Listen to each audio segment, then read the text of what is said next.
नमस्कार. माळेगाव बुद्रुक नगरपंचायत येथे राष्ट्रवादी काँग्रेसच्या प्रभाग क्रमांक 9च्या अधिकृत उमेदवार ॲडव्होकेट गायत्री राहुल तावरे व विधितज्ञ ॲडव्होकेट राहुल अशोकराव तावरे यांनी पक्ष कार्यालयात संविधान दिनाचे औचित्य साधून छोटेखानी कार्यक्रमाचे आयोजन केले होते. यावेळी भारतीय संविधानाचे शिल्पकार डॉक्टर बाबासाहेब आंबेडकर यांच्या प्रतिमेला पुष्पहार अर्पण करीत संविधानाच्या उद्देशिकेचे वाचन करण्यात आले. दरम्यान यावेळी ॲडव्होकेट राहुल तावरे यांनी संविधानाचे महत्त्व विशद केले. चला तर पाहत नेमकं काय म्हणतायत विधितज्ञ ॲडव्होकेट राहुल तावरे.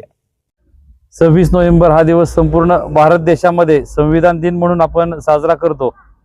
आजच्या दिवशी 26 नोव्हेंबर 1949 ला आपली भारतीय राज्यघटना या राज्यघटनेचे शिल्पकार डॉक्टर बाबासाहेब आंबेडकर यांच्या अध्यक्षतेखाली एक घटना समिती स्थापन केली गेली आणि या मसुदा समितीचे अध्यक्ष डॉक्टर बाबासाहेब आंबेडकर यांनी ही घटना आपल्या भारत देशाला आजच्या दिवशी म्हणजे 26 नोव्हेंबर 1949 रोजी या भारत देशाला सुपूर्द केली आणि आपल्या भारत देशाने त्या घटनेचा स्वीकार केला.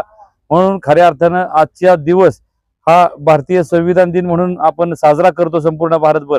आणि त्याचाच एक भाग म्हणून या माळेगावमध्ये सुद्धा आम्ही या प्रभाग क्रमांक 9 मधील संपूर्ण या ठिकाणी एकत्र जमलेल्या सर्व बंधू भगिनींच्या उपस्थितीमध्ये हा संविधान दिन आज आम्ही साजरा करत आहोत. संविधान भारत देशाचा जो लोकशाहीचा पाया आहे या संविधानाने घातलेला आहे आणि या संविधानाने या भारत देशातील प्रत्येक नागरिकाला जगण्याचा मूलभूत अधिकार, स्वातंत्र्य, समता, बंधुता याची शिकवण दिलेली आहे. आणि याच शिकवणीचा हाच एकोपा पुढे कायम ठेवण्यासाठी, या संविधानाच्या आठवणी जागृत ठेवण्यासाठी, या संविधानाने दिलेली शिकवण जागृत ठेवण्यासाठी आज या ठिकाणी आपण संविधान दिन साजरा करतो. डॉक्टर बाबासाहेब आंबेडकरांच्या दूरदृष्टीतून जी संपूर्ण देशामधील एक सर्वात मोठी जी राज्यघटना आहे ती भारत देशाची आहे आणि त्या राज्यघटनेने भारतातील प्रत्येक मतदाराला मतदानाचा अधिकार दिलेला आहे, जगण्याचा अधिकार दिलेला आहे, स्वातंत्र्याचा अधिकार दिलेला आहे, समानतेचा अधिकार दिलेला आहे.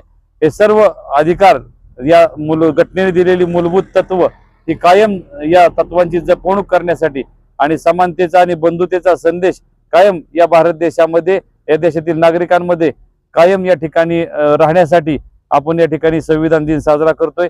या संविधान दिनाच्या या उपस्थित असलेल्या सर्व बंधू भगिनींना, माता भगिनींना आणि सर्वांनाच या ठिकाणी संविधान दिनाच्या मी या ठिकाणी मनपूर्वक हार्दिक अशा शुभेच्छा व्यक्त करतो आणि थांबतो.